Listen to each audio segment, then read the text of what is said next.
आज हम स्टार्ट कर रहे हैं व्यावसायिक अर्थशास्त्र की थर्ड यूनिट, जिसकी मेन हेडिंग है production and factors of production, उत्पादन तथा उत्पादन के साधन।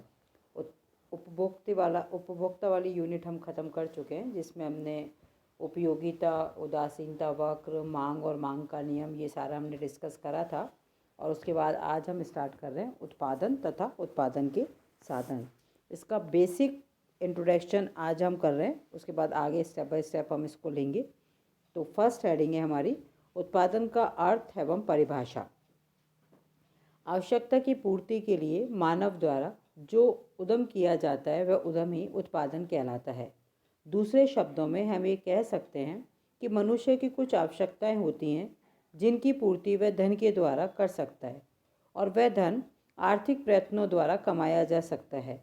अतः धन कमाने संबंधी समस्त कार्य उत्पादन कहलाते हैं। फॉर एग्जाम्पल, एक लकड़हारे के लिए वृक्ष में ईंधन संबंधी तुष्टि उपयोगिता निहित है, परंतु एक खाती उस वृक्ष की लकड़ी से मेज, कुर्सी, किवाड़, अलमारी आदि अनेक प्रकार का सामान बनाकर धन कमा लेता है। इस प्रकार समस्त प्राकृतिक लेन देन का विद्वान स्वरूप में वह जहाँ है जैसे भी है संभवतः कोई भी उपयोग नहीं है, किंतु मनुष्य अपने प्रयत्नों द्वारा उसे उपयोगी बना देता है। उपयोगिता पैदा करने संबंधी मनुष्य का यह प्रयत्न उत्पादन क्रिया कहलाता है। मनुष्य प्रकृति प्रदत्त वस्तुओं के प्रयोग से ही अपनी आवश्यकताओं की पूर्ति कर सकता है, परंतु वह स्वयं इनका निर्माण नहीं कर सकता। वह तो अपनी आवश्यकता के अनुसार इनमें उपयोगिता का सृजन कर सकता है। उपयोगिता सृजन का यह कार्य उत्पादन कहलाता है। उत्पादन के अर्थ के संबंध में कुछ अर्थशास्त्रियों के विचार निम्नलिखित है। उसने पहना है पेंसन के अनुसार उत्पादन का अर्थ किसी पदार्थ का निर्माण करना नहीं, बल्कि उसका किसी वस्तु में मानवीय आवश्यकता को संतुष्ट करने की योग्यता, क्षमता अथवा गुण में वृद्धि करना है। इसी प्रकार काफ़ी अलग अलग लोगों ने भी इसको बताया है। और कुछ अर्थशास्त्रियों के अनुसार उपयोगिता के सृजन और उपयोगिता वृद्धि के साथ साथ विनिमय मूल्य का सृजन भी उत्पादन के लिए आवश्यक है। अगर किसी वस्तु का विनिमय मूल्य नहीं है तो उसमें उपयोगिता सृजन अथवा उपयोगिता वृद्धि का कार्य उत्पादन नहीं कहा जा सकता। सेकंड हमारा है फ्रेजर के शब्दों में, अगर उपभोग का अर्थ उपयोगिता निकाल लेना है तो उत्पादन का अर्थ उपयोगिता बढ़ देना है। थॉमस के शब्दों में, केवल ऐसी उपयोगिता वृद्धि को उत्पादन कहा जा सकता है जिसके फलस्वरूप किसी वस्तु में मूल्य वृद्धि या विनिमय साध्यता की वृद्धि हो जाए, अर्थात उस वस्तु के बदले में पहले से अधिक वस्तुएं मिल जाए। इस प्रकार उत्पादन का अर्थ आवश्यकताओं की पूर्ति हेतु किसी वस्तु में उपयोगिता सृजन या वृद्धि है। यहाँ उपयोगिता का मतलब आर्थिक उपयोगिता से है, क्योंकि प्रत्येक वस्तु में किसी न किसी प्रकार की उपयोगिता पहले से विद्यमान होती है। मनुष्य अपनी आवश्यकता के अनुसार उस वस्तु में उपयोगिता का सृजन कर लेता है। मिट्टी गारे के रूप में मकान बनाने के काम आ सकती है और कुम्हार उसी मिट्टी से बर्तन बना लेता है। उत्पादन का अर्थ काफ़ी व्यापक है। सेवाओं में भी उपयोगिता सृजन को उत्पादन कहा गया है। एक डॉक्टर, प्रोफेसर, वकील, ड्राइवर, नाई आदि अनेक व्यक्ति अपनी सेवाओं के द्वारा उपयोगिता में वृद्धि करके उत्पादन कार्य करते हैं। और अंत में प्रोफेसर हिक्स की परिभाषा यहाँ मैं बताती हूँ कि प्रोफेसर हिक्स के अनुसार उत्पादन का अर्थ उस क्रिया से है जिसका संचालन विनिमय के द्वारा दूसरों की आवश्यकताओं की संतुष्टि के लिए किया जाता है। नेक्स्ट हेडिंग प्रोडक्शन से रिलेटेड जो हमारी है वो है उपयोगिता सृजन करने की विभिन्न रीतियाँ, different methods of creation of utilities. उत्पादन क्रिया निम्न प्रकार से उपयोगिता का सृजन करके संपन्न की जाती है। इसमें 6 है हमारे, स्पेशली 6 पॉइंट्स हैं। फर्स्ट, रूप परिवर्तन द्वारा। इसमें खाती, दर्जी, कुम्हार, कृषक आदि जितने भी होते हैं वे रूप परिवर्तन द्वारा उपयोगिता का सृजन करते हैं। स्थान परिवर्तन द्वारा, परिवहन के विभिन्न साधनों में लगे व्यक्ति कम महत्वपूर्ण स्थानों से अधिक महत्वपूर्ण स्थानों को वस्तुओं के आदान प्रदान द्वारा वस्तुओं की उपयोगिता बढ़ा देते हैं। थर्ड है समय परिवर्तन द्वारा, व्यापारी लोग अपने पास वस्तुओं का स्टॉक रखकर समय समय पर उपभोक्ताओं की मांग की पूर्ति करके उत्पादन का कार्य करते हैं। चौथा है अधिकार परिवर्तन द्वारा, कृषक के पास कृषि जन्य पदार्थ कारखाने के स्वामी के पास निर्मित माल, पुस्तक प्रकाशक के पास पुस्तकों का स्टॉक इनके लिए बहुत कम महत्व के होते हैं। इनका माल उपभोक्ताओं के हाथों में पहुंचकर अधिक उपयोगी हो जाता है। 5वां पॉइंट है सेवा प्रदान करके। अध्यापक, डॉक्टर, वकील, अभिनेता, इंजीनियर, मंत्री, नौकर, साइकिल सुधारने वाला, नाई आदि अनेक व्यक्ति समाज को अपनी सेवाएं प्रदान करके उपयोगिताओं का सृजन करते हैं। और लास्ट पॉइंट है ज्ञानवर्धन द्वारा। व्यापारी, विज्ञापनकर्ता, दुकानदार, समाचार पत्र प्रकाशन आदि व्यक्ति उपभोक्ताओं को ऐसी अनेक वस्तुओं का ज्ञान कराते हैं जिनके बारे में वो जानते नहीं हैं। ये उपभोक्ताओं को वस्तुओं की जानकारी कराते हैं। उपभोक्ता इन्हें खरीदने लगते हैं, जिन्हें इन वस्तुओं का विनिमय मूल्य लागत की तुलना में बढ़ी हुई दरों पर देना पड़ता है। इस प्रकार ज्ञानवर्धन द्वारा भी मूल्य सृजन करके उत्पादन कार्य किया जाता है। तो ये विभिन्न मेथड्स हैं जिनकी वजह से हमारी यूटिलिटी क्रिएशंस होती है। उसके बाद नेक्स्ट हमारा टॉपिक आता है उत्पादन का महत्व। आवश्यकताओं की प्रत्यक्ष और अप्रत्यक्ष संतुष्टि उत्पादन द्वारा होती है। प्रत्यक्ष संतुष्टि व्यक्तिगत स्तर पर और अप्रत्यक्ष सामाजिक स्तर पर होती है। उत्पादन का व्यक्तिगत और सामाजिक दोनों ही दृष्टि से बहुत अधिक महत्व है और इसको भी हम पॉइंट्स के माध्यम से इसको क्लियर करते हैं।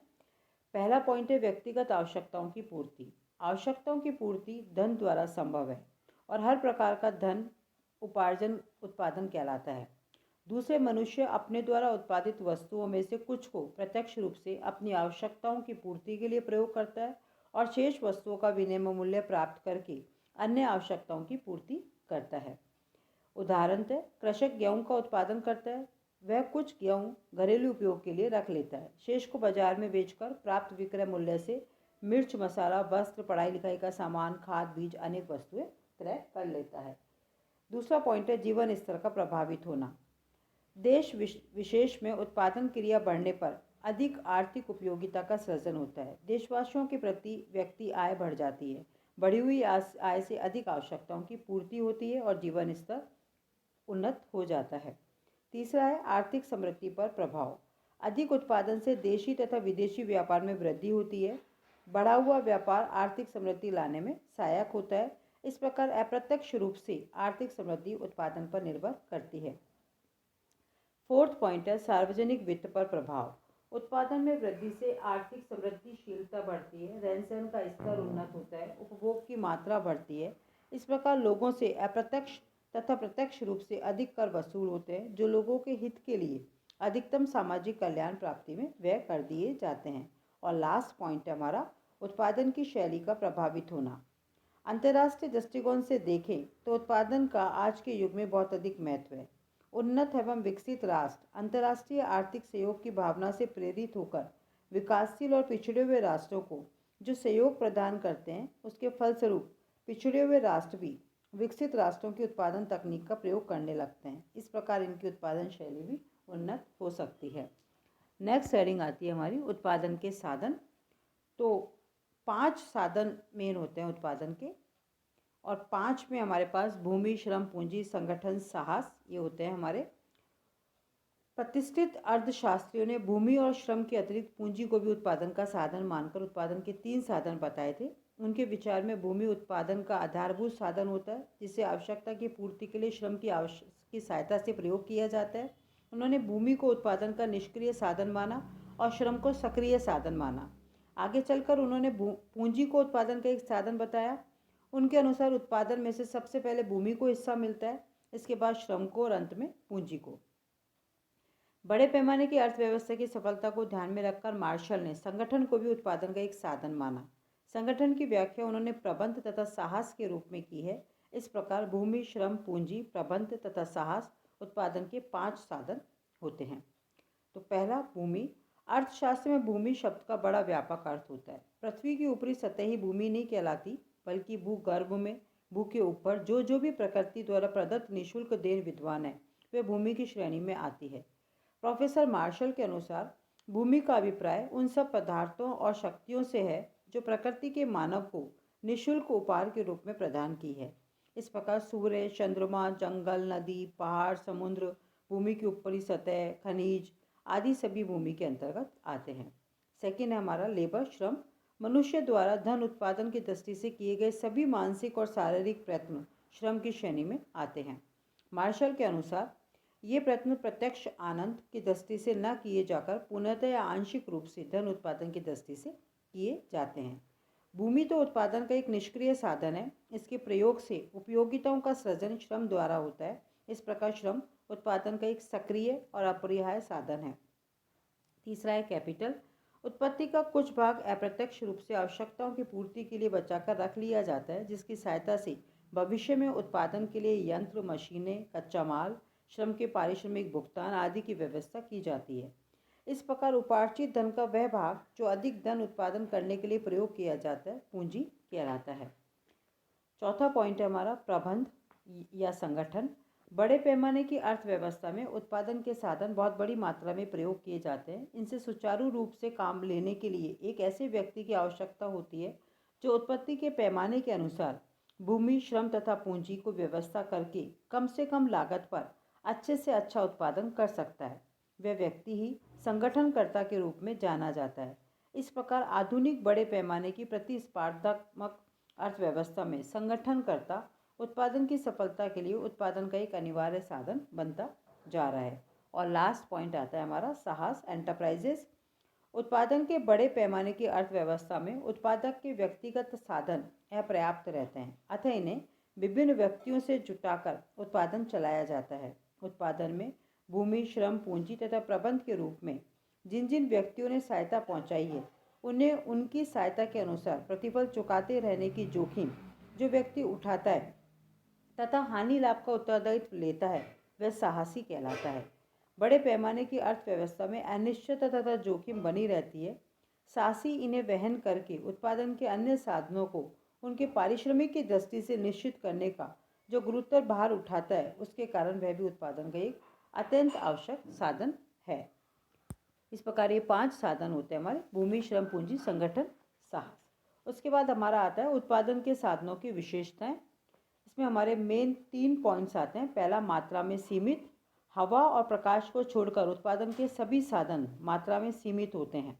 व्यक्तिगत दृष्टि से इन सब के लिए विनिमय मूल्य देना पड़ता है, इसलिए इन्हें आर्थिक कहा जाता है।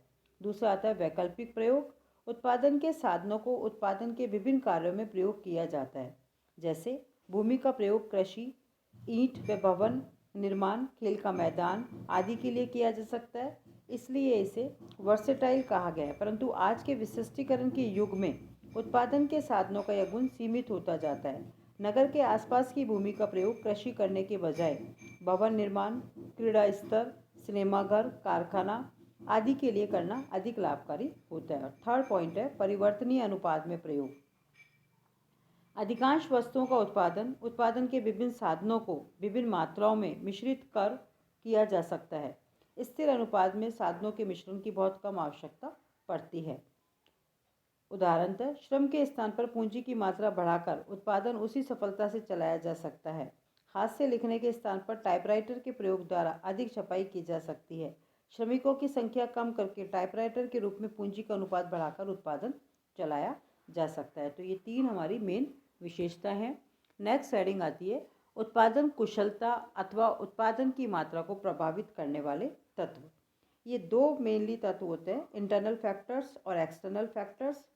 इंटरनल फैक्टर्स के अंतर्गत उत्पादन के साधनों की व्यक्तिगत कुशलता, उत्पत्ति में उनका समन्वित और अनुकूलतम उपयोग इत्यादि आते हैं।